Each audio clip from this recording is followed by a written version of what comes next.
Berikutnya dilanjutkan oleh juru bicara dari fraksi PKB, Ibu Lulu Nur Hamidah.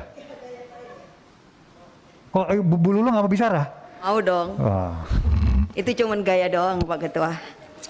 Terima kasih Mas Ketua, juga Mbak Ketua, ini ketua saya yang luar biasa, juga Ibu Menteri yang saya hormati dan sebenarnya saya rindukan dan lama gak ketemu, dan seluruh jajaran yang hadir, Bapak Ibu anggota Komisi 4 yang berbahagia.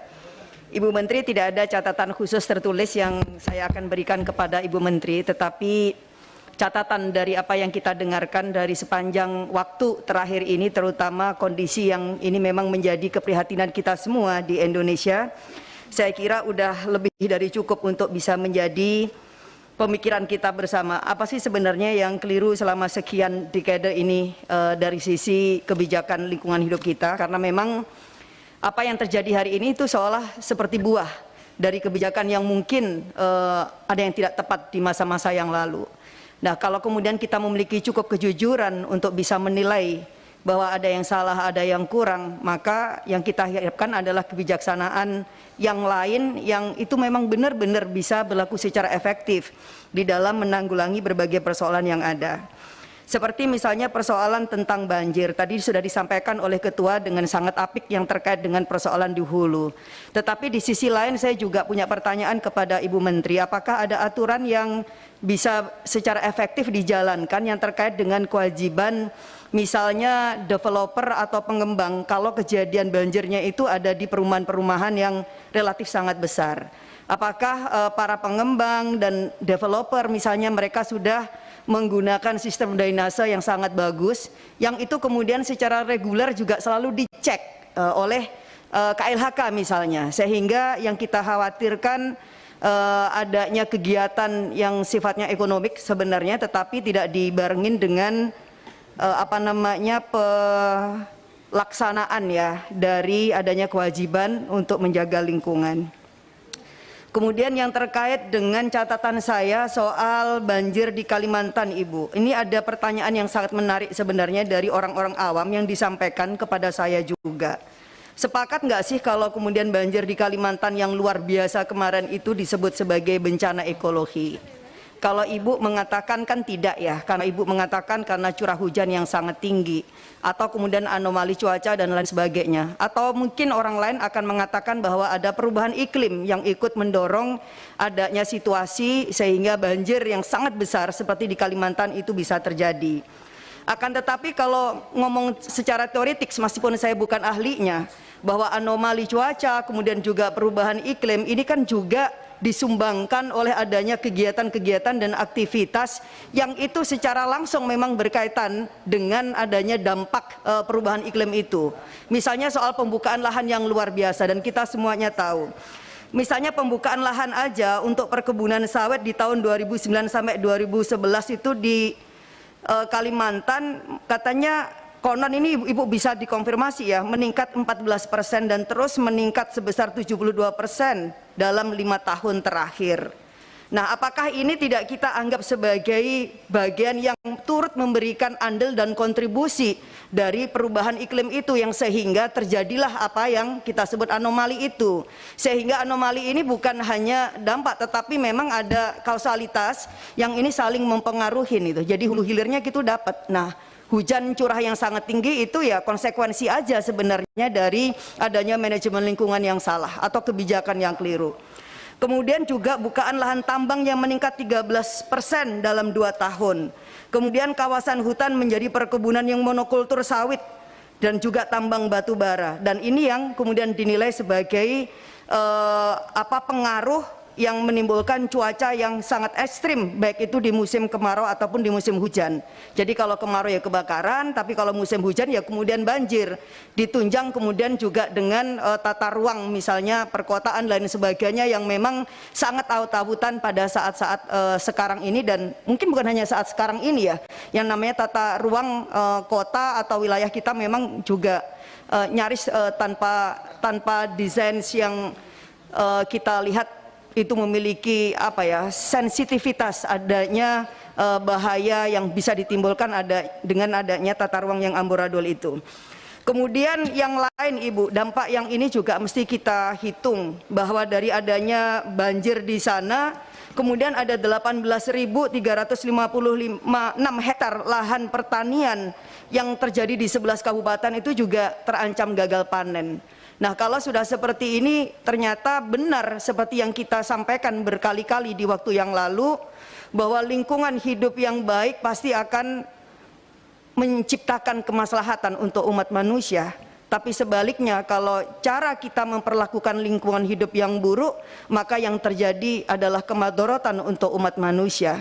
Dalam hal ini petani biasa yang nggak punya salah, nggak punya dosa sekalipun, dia terpaksa harus menerima konsekuensi dari adanya kebijakan yang mungkin keliru di masa-masa yang lalu. Nah, saya sih berharap bahwa belajar dari ini semua, meskipun catatan kita masih sangat banyak, termasuk yang kita khawatirkan hal yang serupa bisa terjadi di Papua ya, dengan adanya bukaan lahan yang sangat besar. Apakah sudah ditetapkan adanya moratorium oleh Kementerian LHK untuk tidak membuka lahan baru untuk perkebunan yang skalanya besar? Dalam beberapa waktu yang lalu, pada saat saya masih ditugaskan di BKSAP, Ibu, saya diminta untuk menjadi narasumber, yang mana itu pesertanya dari Interparliamentarian Union. Itu saya mewakilin juga Indonesia, yang kita menyerukan bahwa segenap aktivitas ekonomi atau yang kaitannya dengan eksploitasi yang itu benar-benar tidak mendukung upaya kita untuk mewujudkan ekologi yang berkeadilan dan juga berkelanjutan, maka itu harus di stop. Nah, saya kira kita harus bisa mendukung apa yang kita sudah suarakan secara internasional dan kemudian kebijakan yang diambil oleh pemerintah Pak Jokowi melalui Kementerian LHK ini. Kemudian saya juga memiliki highlights dari apa yang Ibu sampaikan ini di buku yang luar biasa pentingnya ini. Ini yang terkait dengan kerja Gakum ya Ibu ya, 2015-2020. Sepintas memang ini luar biasa yang sudah dilakukan oleh Bapak dari Gakum. Sudah ada putusan bahkan dengan nilai nominal yang sangat besar. Saya kira untuk sampai di tahap ini aja, ini sudah harus kita apresiasi, di mana KLHK sudah bisa memenangkan ya Pak ya, pertarungan, pertempuran dan juga kepentingan yang sangat besar melawan para perusak hutan atau perusak lingkungan itu gitu. Nah, cuman persoalannya yang saya mau tanyakan, apakah sebenarnya ini nggak tahu ini harus kemana nih pertanyaannya, pemerintah ini memiliki nyali dan keberanian sehingga putusan yang bernilai 19,3 triliun ini bisa dieksekusi. Kalau tadi sebelum rapat dimulai Ibu Menteri menyampaikan bahwa persoalannya mungkin ada di penegak hukum yang lain di luar Gakum. Nah, bagaimana ini bisa dijembatanin agar putusan yang bernilai sangat besar, yang ini jelas merugikan negara kita, ini benar-benar bisa dieksekusi. Kalau tidak salah catatannya misalnya ada satu perusahaan yang mendapatkan denda 16 triliun yaitu PT Merbau Palalawan Lestari, benar ya Pak ya? Kemudian juga ada PT yang lain yang di Aceh, PT Kalista juga didenda 300 miliar. Dan ini semuanya tidak ada yang dieksekusi. Pertanyaan saya, ini masalahnya ada di Mahkamah Agung yang sengaja membiarkan ini tidak bisa dieksekusi, atau ini ada di pengadilan negeri yang tidak punya juga kemauan dan keberanian mengeksekusi, atau ini ada di LHK yang tidak mengawal sampai tuntas dan kalau perlu melakukan langkah-langkah yang lain dan advokasi yang lain, termasuk tadi lapor kepada Presiden sehingga 19,3 triliun ini bisa diselamatkan dan kita gunakan untuk kerja-kerja bagi lingkungan hidup yang lain. Itu satu. Kemudian yang berikutnya Ibu, yang terkait dengan emisi GRK nasional kita ya, tahun 2000 hingga 2018. Tadi dinyatakan bahwa ranking Indonesia itu lumayan lah, kira-kira medium segitu. Tapi ketika ada leverage yang lain yaitu high sampai kemudian very high. Nah, kenapa posisi Indonesia ini masih di medium gitu Pak? Ya boleh puas dan tidak puas, tetapi kalau menurut saya kenapa kita mesti hanya sampai di level ini? Nah, hambatannya apa sehingga kita nggak bisa mencapai ke level yang tinggi itu? Nah, sebaliknya hal-hal yang kira-kira bisa mendorong agar posisi Indonesia bisa ke sana itu apa gitu? Ya, Kemudian yang lain Ibu, ini juga masih catatan saya yang terkait dengan potensi RDF. Saya sepenuhnya menyetujui Pak Pimpinan, jadi usul baik itu Pak Budi ataupun juga tadi Bapak Ketua Sudin, kiranya ada alternatif-alternatif baru yang terkait dengan bahan ya, baku untuk bisa melahirkan energi atau PLN dengan memanfaatkan potensi. Kalau kita punya sampah yang udah jelas-jelas di depan mata Pak Ketua, itu mungkin sudah jutaan kubik, yang itu kita juga nggak punya kemampuan untuk mengelola secara apik. Tapi kalau kita punya pikiran bahwa ini ternyata bisa menjadi sumber energi atau listrik, nah saya kira ini akan berbeda karena nilainya dan kepentingannya, daripada misalnya kita terus-menerus mengeksploitasi dan menggunakan batu bara yang itu udah jelas-jelas sebenarnya juga mengancam kondisi lingkungan kita. Kemudian saya juga punya pertanyaan terkait dengan realisasi perhutanan sosial. Ini dulu janji Pak Jokowi ketika beliau mau jadi capres ya, tapi sampai sekarang kok capaiannya ini apakah sudah 50% kalau dilihat dari misalnya antara alokasi, kemudian target dan realisasinya yang hanya sekitar 4 juta sekian ya Ibu ya. Nah ini kira-kira hambatannya ada di mana ya perhutanan sosial sehingga nggak bisa direalisasikan, minimal mendekatin lah dari apa yang dulu pernah dijanjikan. Jadi bagian dari Ibu untuk membantu Presiden menunaikan janji-janjinya adalah dengan memastikan agar perhutanan sosial ini juga bisa direalisasikan. Nah segenap hambatannya itu ada di mana gitu. Kalau hambatannya yang terkait dengan kementerian atau kelembagaan lain, nah ini yang sekiranya Komisi 4 bisa mengambil peran untuk memfasilitasi atau memediasi, maka kita lakukan bareng-bareng. Nah yang penting kita ada kejujuran sekali lagi yang terkait dengan persoalan-persoalan yang semacam ini. Kemudian yang berikutnya ini lumayan juga ya. Kemudian ada penetapan hutan adat dan indikatif hutan adat. Saya cuma pengen tanya aja sih, karena di Jawa Tengah itu hanya dijelaskan satu kabupaten, ini adanya di kabupaten mana gitu aja. Kenapa Bu? Brebes. Hutan adat ya Bu ya. Memang yang layak, tapi nanti boleh dijelaskan Ibu. Jadi ini ketetapan misalkan hanya 1 atau 2 itu memang berdasarkan apa gitu, sehingga kok hanya jumlahnya 1 sementara kabupaten yang lain misalnya tidak cukup punya kelayakan untuk ditetapkan sebagai hutan adat. Kemudian kita juga berharap, ini ada yang menarik juga Ibu, soal rancangan koridor kehidupan liar. Dulu dalam waktu raker yang awal-awal sekali saya pernah menyampaikan dalam forum yang sangat berharga ini, yang terkait dengan hutan harapan yang meliputi wilayah Sumatera Selatan dan juga Jambi. Ini nggak ada kaitannya dengan dapil ya Bu ya, kita bicara tentang Indonesia.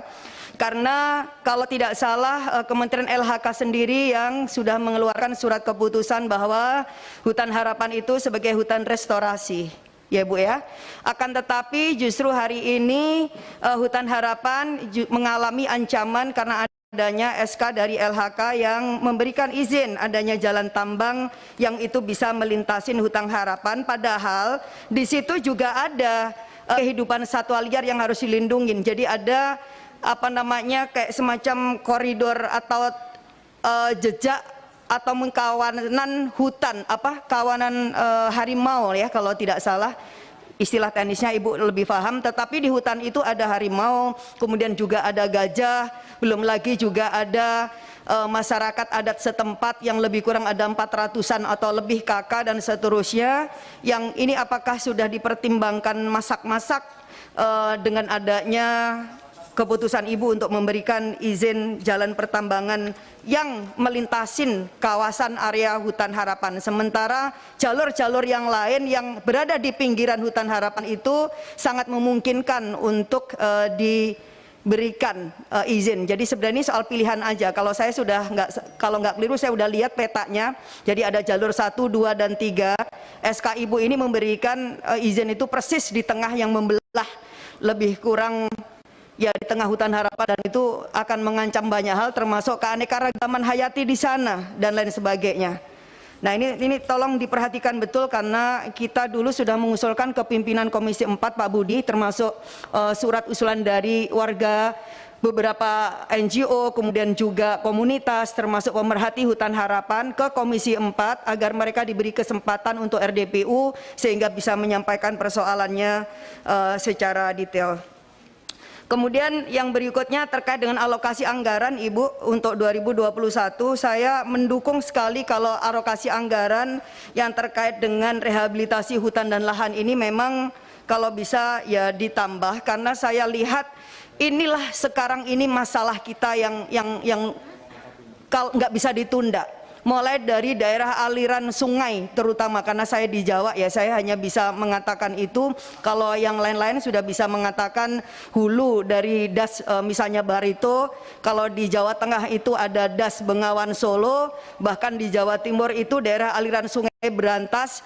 Saya pingin Ibu kapan-kapan meskipun tidak harus di dapil saya bisa ditengok di daerah antara Jombang dan Kertosono Nganjuk. Itu ada sungai kecil Ibu, namanya Kali Konto. Saya nggak tahu istilahnya kalau LHK bilang ya. Jadi Kali Konto itu kecil, tetapi dia kemudian mulutnya itu langsung ketemu dengan Sungai Berantas.